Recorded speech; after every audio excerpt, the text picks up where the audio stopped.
भी जोड़ लागे।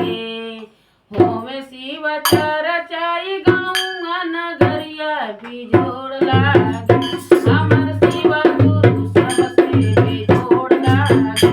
हमर शिव गुरु सबसे भी जोड़ लागे। हमर शिव गुरु सबसे भी जोड़ लागे। हमर शिव गुरु सबसे भी जोड़ लागे। गावे गावे गलिया गलिया होत बाटे चरचा। होत बाटे चर्चा हो, होत बाटे चर्चा। सबके बतैया भैया लागी नाही खर्चा। लागी नहीं खर्चा हो, लागी नहीं खर्चा। करिला ना मनवा हाथे पाही नीचे करना गोड़ लागे। करी लेना मनवा हाथ पड़ी के कंगनवा में जोड़ लागे। हमर शिव गुरु सबसे बेजोड़ लागे।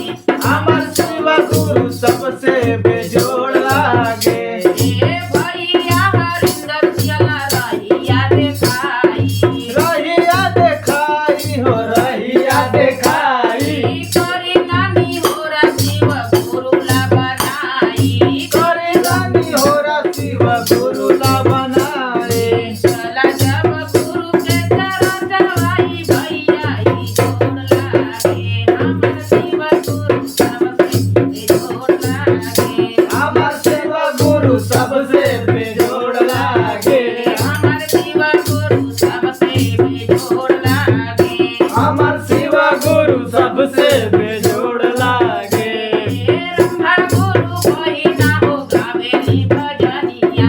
रामा गुरु गहीना हो गावेली भजनिया। रंभा गुरु बहिना हो गावेली भजनिया। रामा गुरु बहिना हो गावेली भजनिया। तीन गो तू सारा बाट करिया पलनामा। तीन गो सुतरवा त सहिना पलनवा। करो नया में हो करे बतावे के गोड़ लागे। हमर शिव गुरु सबसे बेजोड़ लागे। हमर शिव गुरु सबसे बेजोड़ लागे। हमर शिव गुरु सबसे बेजोड़ लागे। हमर शिव गुरु सबसे बेजोड़ लागे। हमर शिव गुरु सबसे बेजोड़ लागे। साचे दरबार की जय।